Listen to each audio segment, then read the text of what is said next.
Are you or a loved one in Alaska and need help understanding how to get a disabled parking placard? You're in the right place. Stick around to learn everything you need to know to navigate this process smoothly and successfully. In this explainer, dealing with the DMV can honestly feel a bit like trying to navigate a maze in the dark. But hey, it absolutely doesn't have to be that way. Today, we're going to completely demystify the Alaska Division of Motor Vehicle process for you. We've taken all the official statutes, the forms, the fine print, the whole shebang, and distilled them into a highly practical, easy-to-follow guide. Ultimately, our goal here is to empower you to easily secure those parking accommodations so you can maintain your independence and mobility without the headache. Okay, let's dive into this and look at our roadmap for today. We'll be covering 1. Eligibility and medical certification, 2. Placard types and fees, 3. The step-by-step application, 4. Permit renewals and replacements, and finally, 5. Travel rules and extra resources. We'll answer all your pressing questions along the way. Section 1. Eligibility and medical certification. So before you start filling out any paperwork, we really need to figure out if you clinically qualify under Alaska law. And here's the thing, the state doesn't just look for a specific rigid list of diseases. Instead, they are looking for a measurable mobility barrier. The main benchmark? Distance intolerance. Basically, if you physically cannot walk 200 feet without having to stop and rest, you likely qualify. Other factors include the absolute need for an assistive device, like a wheelchair, a cane, crutches, or if you're dependent on portable oxygen. Also, if you have a Class 3 or IV cardiac condition or severe arthritic or neurologic limits that make long walks a genuine medical risk. Really, it all boils down to functional limitation.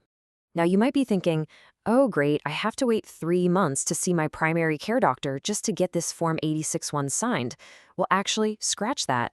A surprisingly wide variety of licensed Alaskan healthcare professionals can authorize your form. We're talking physician assistants, nurse practitioners, physical therapists, occupational therapists, podiatrists, chiropractors, and even speech-language pathologists. It's a real game changer because it makes getting that crucial medical certification so much more accessible. You can even use verified telehealth services to connect with a licensed professional online. Section 2. Placard types and fees. Now, what's really interesting about this slide is how Alaska uses a super clear visual distinction for its two main types of placards. The temporary placards are red. These are issued for short-term mobility impairments, think surgery recovery or maybe a severe temporary injury, and they're valid for up to 6 months. On the flip side, the permanent placards are blue. These are designed for ongoing, long-term functional limitations, and they are valid for a full 5 years. But wait, there is more than just the rearview mirror placards. Alaska also offers permanent license plates.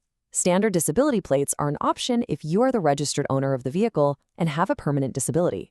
But I really want to highlight an absolutely incredible benefit for our veterans here. If you're a disabled veteran with a 50% or higher service-connected disability rating from the VA, you can apply for special disabled veteran plates that actually carry full handicap parking privileges. And here is some fantastic news. Seriously, you're going to love this. The cost for the issuance, renewal, or replacement of a disability parking placard through the Alaska DMV is exactly $0. Literally zero. It's completely free. The state fully subsidizes these to make sure accessible parking is guaranteed as a public accommodation for anyone who needs it. Section 3. The step-by-step application. All right, let's break down the actual real-world steps you need to take to get this placard into your hands. Honestly, the process is wonderfully straightforward.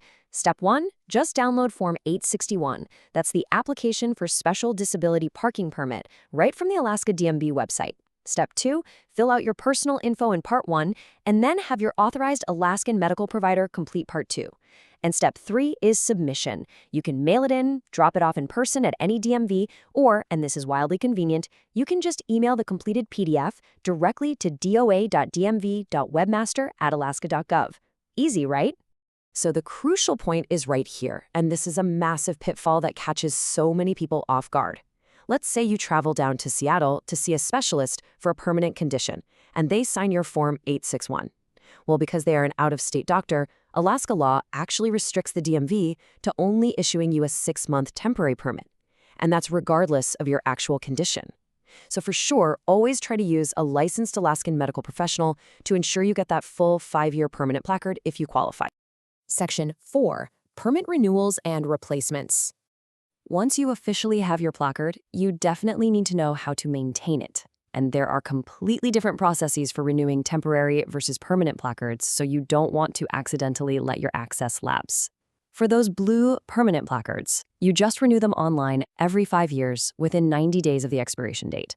You don't even need a new doctor's note unless your condition has changed. But for the red temporary placards, you can't just click renew. You actually have to submit a brand new application with an updated medical recertification to prove that the temporary condition is still ongoing. Hey, life happens, right? Sometimes things get lost in a move, maybe stolen from a car, or they just get completely faded out by the sun. If your placard is lost, stolen, or damaged, don't panic. It is a completely painless, free process to get a replacement online through the DMV's portal. And the best part? As long as your prior permit is still within its valid window, you don't need a new medical certification. Just keep your prior permit number handy in your records. Section 5. Travel rules and extra resources.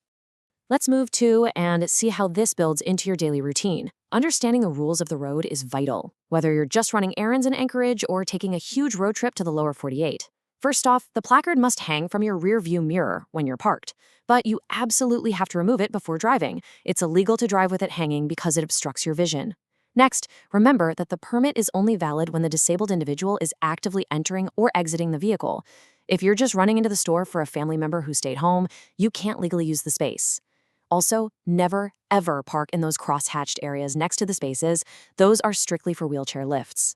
And for you travelers out there, thanks to the ADA, your Alaska placard is legally recognized in almost all other U.S. states.